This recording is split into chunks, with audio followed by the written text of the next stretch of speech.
I'm excited to present the next speaker, Richard Vincent, who is a visionary entrepreneur with over 20 years of experience in building international businesses and leveraging technology for positive market disruption. As a co-founder and CEO of FundamentalVR, Richard's mission is to address a critical challenge in the medical field, creating safe, realistic, and measurable environments for learning and developing surgical skills. With his world-class team of medical professionals, learning experts, and technologists, Richard aims to develop the world's first global, haptically enabled, low-cost flight simulator for surgeons. So please join me in giving a warm welcome to Richard Vincent. Thank you. Great introduction. I wish I could live up to that. Morning, everyone. Nice to be here. Where's the clicker there, I guess? Thank you again for the introduction. Fantastic. I don't need to introduce myself. It's an honor to be here at vMed. Some amazing activities going on across this whole medical and surgical paradigm. And it's a pleasure for me to be able to talk a little bit about what we are doing within FundamentalVR and on our platform, Fundamental Surgery. So let me dig straight in. Assuming this works.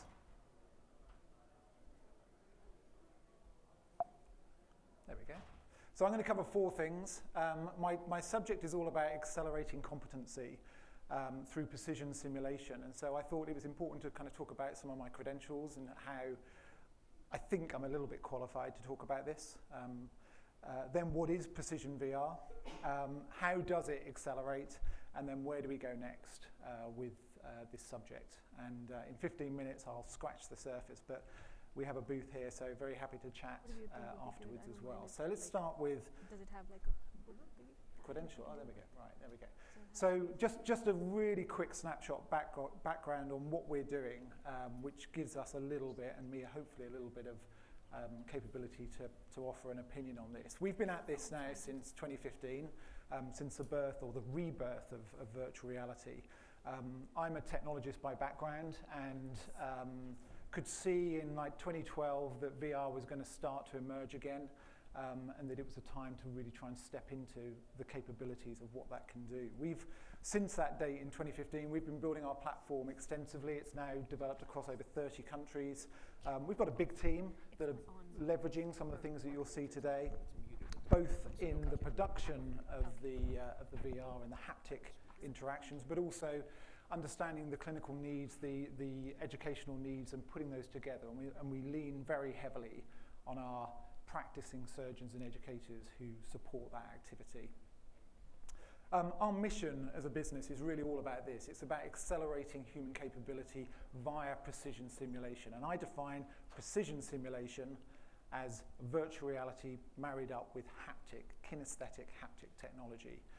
You don't always need it for some scenarios where you're doing softer skills, but where you're doing technical skills, we think the two of those create the gold standard, and I'll show you how that works. So we're on a mission to really try and do that against a vision which is all about trying to get to what I call pre-human competence, which sounds a little bit scary. It's not. It's just the idea of don't practice on me, let me give you a simulation to practice on, and then come and have a go on me. And the more that we can get there, the better. Good for patients, good for you guys in the delivery of these different interactions. So we're really focused on that. And this image that you see here is actually from and you can try this on our booth. This is actually from a gene therapy ocular subretinal injection system that we have on the platform. It's the only way that this particular technique can be taught. Can't do it with wet labs, can't do it with cadaveric, can't do it with live patients. It's incredibly expensive, incredibly precise. You come through our system, through our platform to get the capability to do this. We're not talking about residency training here. I'm talking about tenured surgeons learning new techniques. So that's our vision. Let me run this video for 60 seconds. It just shows a little bit about what we're about. You'll see a lot of different bits of hardware and software flashing up here. The key point is we're completely hardware agnostic. So whether it's a standalone headset from a Meta device, whether it's a tethered headset with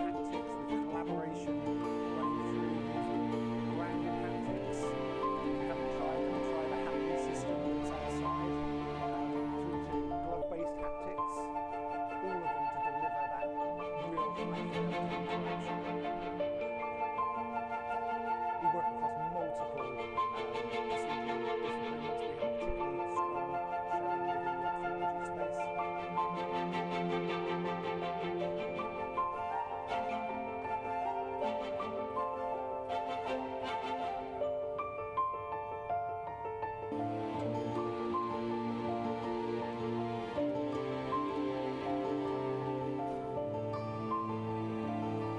And the key thing is around multiple learning. So whether it's a very light standalone headset that can travel in a backpack, or whether it's a full haptic system that can travel in a carry-on, we want it to go to where the practitioners are, not for them to have to come to a sim centre, because we all know how rare that occurrence is. So that's really what our system is all about. The platform itself is future-proofed because we're hardware agnostic. It doesn't matter what comes down the line when it comes to headsets or it comes to haptics. We're building the software that allows you guys to focus on your jobs and the skills transfer that you need to achieve. It's fully accredited by organisations like the Royal College of Surgeons, American Academy of Orthopaedic Surgeons, for its really robust framework. It brings third-party content on. Often people will say to me, look, we've got all this great education content. We can ingest it into the platform and deliver it alongside other activities. So it doesn't have to be created bespoke. And all of it, as you saw in the video there, brings in multi-user capability. The ability to kind of collapse space and time and basically allow me to be here in LA, my colleague to be in London, and another one to be in Shanghai, and us to get in an operating room together to learn, rehearse, and get ready for a procedure. So it takes in there's a build on that, three different areas, as I said. Standalone VR, which you'll see as let's call it the Quest. Everyone knows what a Quest is. So standalone VR, it takes in haptic VR, and it takes in collaboration VR. All of it driving really rich data, all of that providing really rich insight that comes out of a data dashboard that is mineable by both the user, the individual user, and at an institutional level. So really, really powerful. And we've deployed it across multiple different surgical use cases, from ophthalmology through to robotics, in general surgery, through to urology, endovascular, as well as learning environments. So some of you may have seen the announcement of the Mightyverse that came out of Houston Methodist a few months ago. So that sits within the fundamental surgery platform, which can bring 50 people into an environment just like this, well, actually just like Houston Methodist's environment, because it's a complete mirror, a digital twin of that, and allow people to collaborate with different anatomy, different surgical cases, different learning environments. Anyway, so that's my credentials. That's why I think I can talk a little bit about the subject here around precision VR enhancing human capability. So what is precision VR? Well, I kind of touched on it. We all know standalone, and standalone's great. You know, it's super portable, it's super cheap. It gives you all of the things you see here: situational awareness, presence and proximity. I can get into a space with somebody in the other part of the world. We can all get into the Mightyverse. We can all get into different environments. I can get familiar with 3D anatomy. I can understand triangulation. I can understand how a physical environment works, how a particular anatomy works. I can see it. I can go through a procedural walkthrough. I can repeat and repeat and repeat until I get real understanding of that particular process. Probably the biggest power is quick and easy repetition. And it builds my confidence and it builds my knowledge, but it hits a ceiling. And the ceiling is that once you learn the skill, once you learn the knowledge, you're not able to get your hands on, which is so important to learn the skill. And that's really where haptic VR comes in.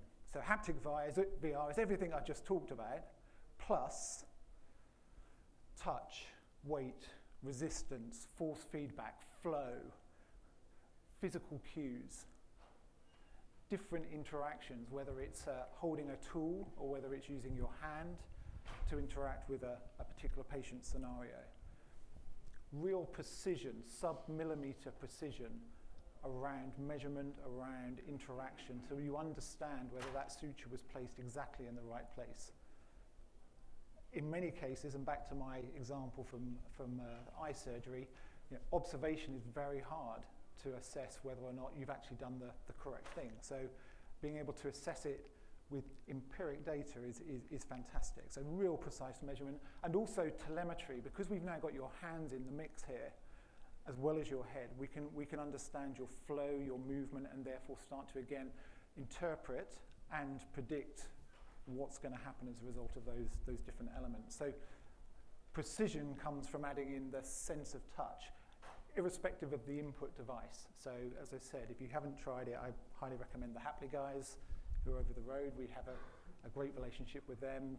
3D systems, haptics, there's lots of different systems coming through. And again, as a hardware agnostic supplier, we're trying to bring the best of those to the platform.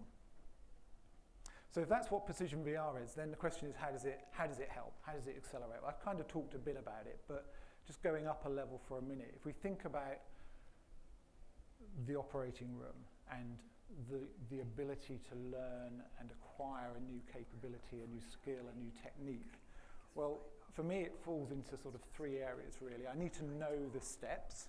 I need to know the process. I need to understand the anatomy. I need to become very familiar with that. I then need to build the skill so that I can actually deliver that particular piece of knowledge. I can put the stitch in. I can retract in a certain way. I can make the incision in the right way. I can do whatever those elements are. I need that skill. And then, of course, I need the experience. My colleagues from other companies in this space were talking yesterday about this. I don't know if you caught the talks, but anywhere between 40 and 100 cases is the experience curve that someone's going to have to go down. Now, observation's great, video's great, cadavers are great, but they're limited, all of them, both in terms of the resources available and also the presentation. So you need something else to really take that forward. So when you look at this group of three areas in acquiring skill, knowledge, and competency, I think the standalone VR type of setup is fantastic at building up that knowledge and giving you some of that experience because you are there, you are seeing it, you are able to replicate it, you can go through that process, but it tops out.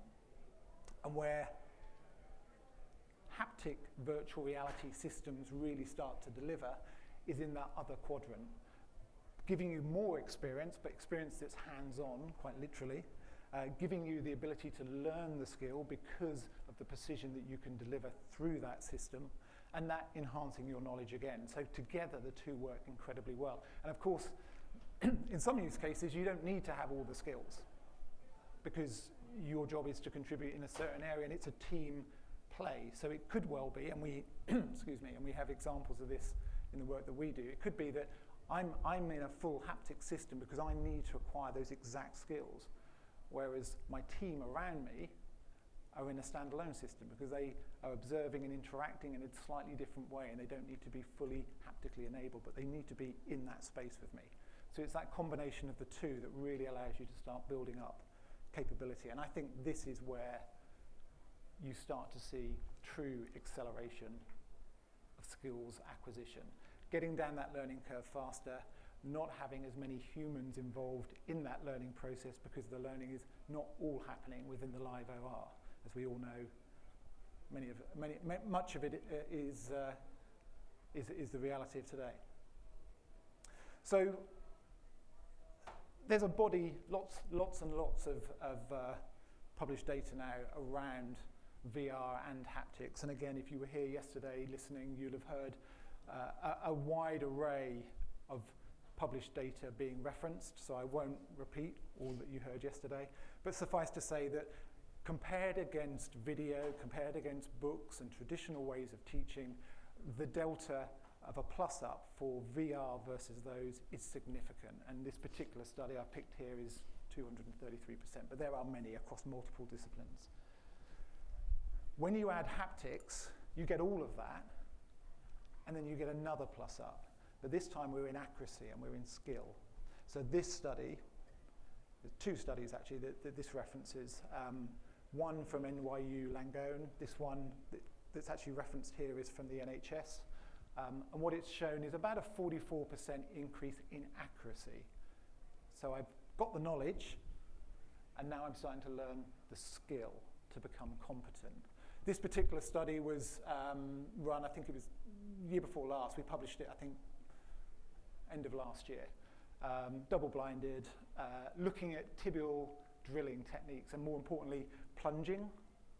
And as you drill through a bone, knowing when to stop so you don't cause soft tissue damage. What we found, using haptics to teach it, 44% improvement in plunging depth. I wasn't plunging as much. Well, it wasn't me, it was somebody else, but you get the idea. And it kind of makes sense, right? You start to learn what it feels like to get to the end of the hard bone, and you're looking at, okay, I need to stop now. I've gone through soft, I've gone into hard. It's gonna go in a second, I need to ease up. And you just learn that capability. Really simple, obviously. On the skill spectrum, this is a really simple skill to acquire, but it's really important. You know, plunging causes soft tissue damage, keeps patients in hospitals for longer time. So really important. Also, a fantastic improvement in their CSAT score. So really, really strong. And again, these are available on our website if you want to look at them in detail. And there's lots of published data around this now. So haptics make a difference. So where do we go next? Again, you only have to walk along this corridor to see all the amazing use cases for VR in the medical sphere, and there's a few images up here. I'm just representing one part of it. I think from my point of view, as a technologist as opposed to a medic, I lean on my medics for the lead in that space. I see 5 kind of things that are in front of us that are really interesting and important. The first is fidelity. Moore's law says all technology gets twice as powerful and half as expensive over a period of time. That's continuing to happen. We're seeing it through the visual fidelity of our headsets, which is why we decided to make sure we were agnostic so that you can just scoop up the best that's coming along and not have to worry about it. Build the experience to the highest level possible and then degrade it to the headset that's available today, knowing that when it gets better, you just turn the volume up. So that's fantastic. Second one, physicality. Bringing the sense of touch, the haptics into these systems is key, and I've talked a lot about that, so I won't over make that point. Participation, again, collaboration, putting people into the same rooms, making it frictionless, making it as simple as possible, stopping it being lots of wires and lots of interactions, just make it very simple. That's another key one. Standardization is probably the biggest constrainer that I think we'll face over the next 3 years when it comes to the use of VR in the medical environment.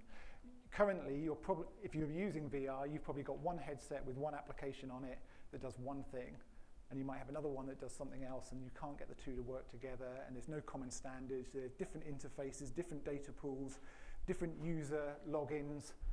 What a nonsense, yeah? So the browser of VR for medicine is where we have to go. Again, we're opening up our platform for other third parties so that we can try and help to get down that journey. I don't think we can solve it alone, but we can certainly help down that journey, and we're pushing hard on that one. And then, of course, we just need to keep validating, but validating not with medical students, as we've done and others have done. We need to be validating against health economic outcomes. What does it actually do to the patient? What does it actually achieve for the health system? Because I don't want my systems or anyone else's systems to be a cost center. They need to be a value center, and the only way we can prove that is through that final point. I've slightly run over, so I'm going to close it off there. Thank you very much indeed.